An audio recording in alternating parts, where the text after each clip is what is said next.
Hello everybody and welcome to 30 Days of Building Self-Worth. My name is Tanya Oliver, life coach for elite entrepreneurs and high achievers wanting to become mentally, physically, emotionally, and spiritually healthy and strong AF. So happy Monday. I hope you guys are having a blessed up Monday. If you are not so far, then hopefully this video is going to add more value to you. Today we are in day 5 of this 30 Days of Building Self-Worth series. So all I ask is you share this with your people, let people know what's up. Today's a really big one.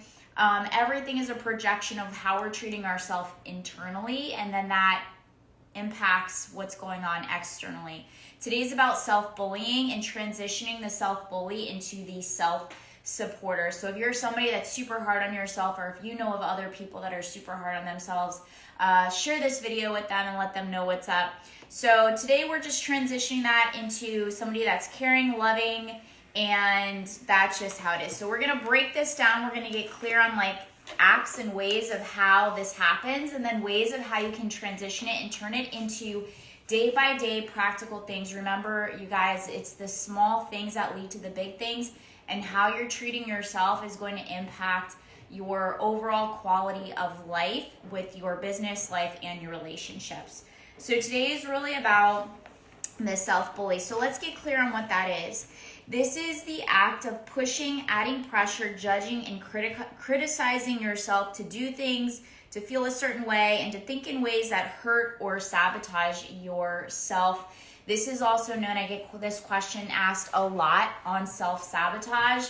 Self-sabotage is also triggered by self-bullying, pressuring yourself, trying to get yourself to do things that maybe you don't want to do. And one thing I tell a lot of my students is there's multiple paths to a destination. You don't have to torture yourself or beat yourself up in order to achieve the goals and the results that you want. So this is where bullying is an intentional, ongoing, and harmful behavior towards yourself. It's an act of disrespecting yourself and also breaking yourself down. And we're going to be transitioning that inner bully into becoming a strong AF supporter. Thank you. Good evening. Good morning. Good morning. Okay, so symptoms typically look like this. Symptoms and how we're going to shift them is that you are good to other people, but you are not good to yourself. You see the good in other people, but you only see the bad in yourself. So one way of transitioning that inner bully is to start to look at the good things that are within you versus just focusing on the negative and all the horrible things that you can find on yourself. Appreciating strengths in others and not in yourself. So one way to shapeshift this is to find appreciation in your strengths. What is it that you feel you're strong in? Minimum is looking at the weaknesses. You're barely looking at weaknesses in others, and then you're maximizing your weaknesses. So one way to shift that is to start to maximize your strengths. Getting back to the beginning part, you feel like you haven't achieved enough. So starting to make a list of all of the things that you've achieved, all of the hard things that you've been able to overcome, and how you're still standing here today with us, doing everything yourself, carrying the world on your shoulders, asking for support. One way of shifting this is just asking for support. Remember, that inner bully is somebody that just kind of takes the whole world on your shoulders and never really asks for support, or to put yourself in an environment where you feel supported for the first time. And one thing I tell people when I'm on consultations is it's okay to receive support. It's okay to receive support. And think of it, have you ever been in a space where you've allowed yourself to receive what it feels like to feel supported mentally, physically, emotionally, spiritually? Putting pressure on self and saying yes to others even when you don't want to. And this gets into setting healthy boundaries and understanding what healthy boundaries might be. Repeating, insulting things, demeaning yourself. So you could, one thing is put affirmations in your mirrors. I shared this earlier in the year, is that if you come in my home, you will see words prophesizing over me, prophesizing over my life. I have words prophesizing over my business here when I'm showing up, and just words of encouragement consistently, and just really being able to provide an environment where I feel supported. And so this way, not letting the outside world get to the inner world, because these are things that you can control, is your inner world and how your self-dialogue is, and transitioning that into becoming a friend, having kindness, being able to support yourself, but also seeking other people that are capable of supporting you at the same time. So what are we doing when we're building this self-worth? Is, as I mentioned, self-bullying is something that can lead to self-sabotage. Oh man, this is like totally intense here, but there was a season in life where I was more of a liability than an asset to myself, and typically it happens in life, and it's these little things that lead to the bigger things. And why this is so important, February being the month of love, is that you truly do, the way that you treat yourself tremendously impacts the people that you're attracting into your life, the conversations that you're having, you taking the courage to step fully forward into that business, into that dream that God has planted inside of your heart, and being consistent with it and consistently moving forward, completing the things that you set out to complete.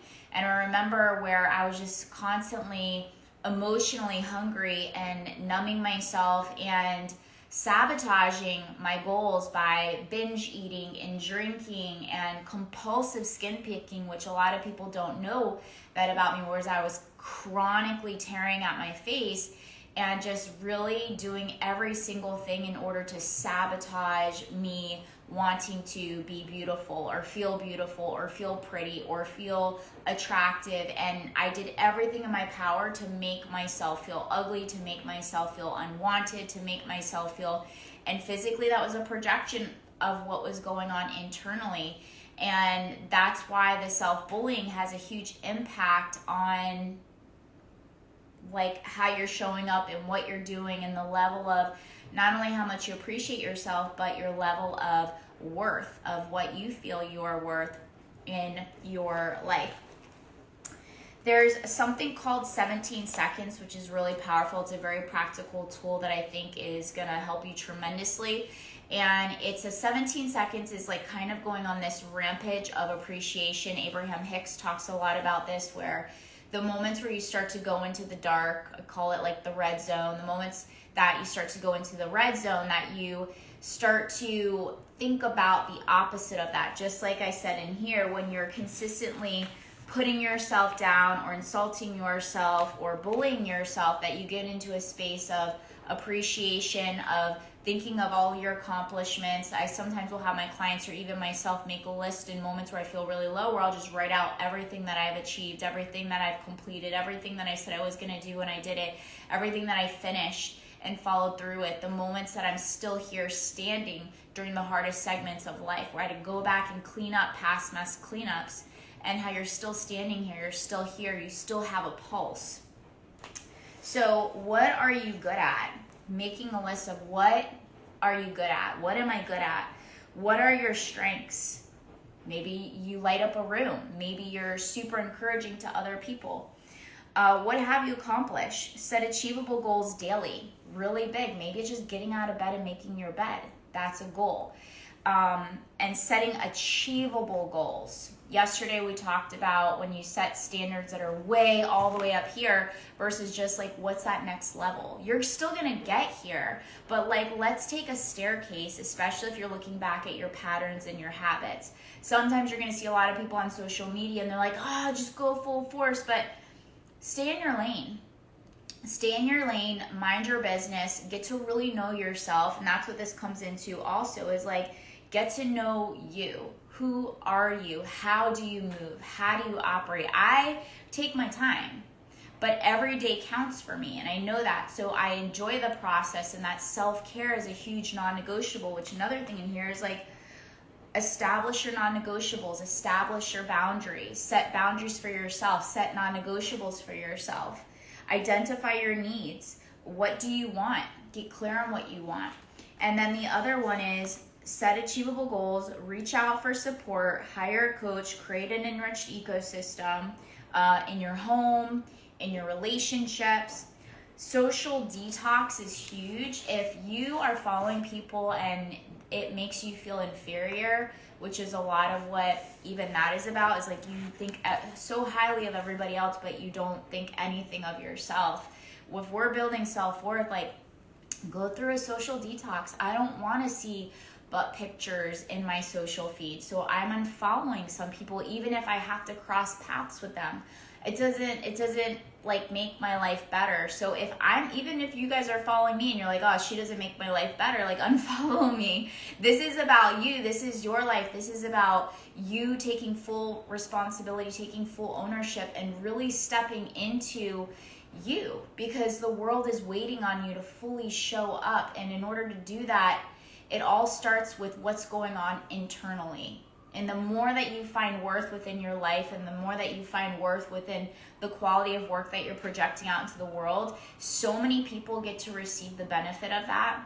And one of my favorite quotes by Katie Reed is self-care is giving the world the best of you versus what's left of you. So social detox and unfollowing, place it with following people, places, and things that align with you and how you want to feel. All right. Sometimes, though, I think we talked about this the other day in church, is like, feelings aren't always reliable. You know, you're not always going to feel amazing. You're always going to feel like, oh, yes, I can't wait to do that thing. But, like, you have to make a decision. Make a decision for you to be mentally strong and emotionally stable. Make a decision for you to be physically healthy. Make a decision for you to be kind to yourself. Make a decision to shift the way that you talk to yourself, to have compassion, to have patience, to have grace, to have encouragement, to have whatever you are striving to, like, want to operate, and make the decision.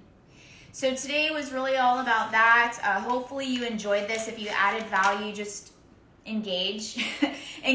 Share this post with your friends. Share it with your social media.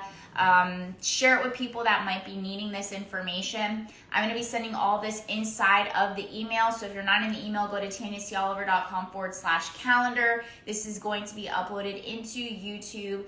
And most importantly, on Saturday, I'm going to be hosting a free webinar, which is going to be how to attract your soulmate and just gaining clarity on it. One of the most important decisions you can ever make in your life is having clarity on the person that you want to bring into your life and the type of person that you have to become in order to not only attract that person, but to keep them. All right, you guys, much love, and I hope you have a blessed up Monday. And if you're not, you can completely shape-shift it. And I'm forever in your corner. I'm forever in your corner. And I'll see you guys a little bit later. Bye. See you later.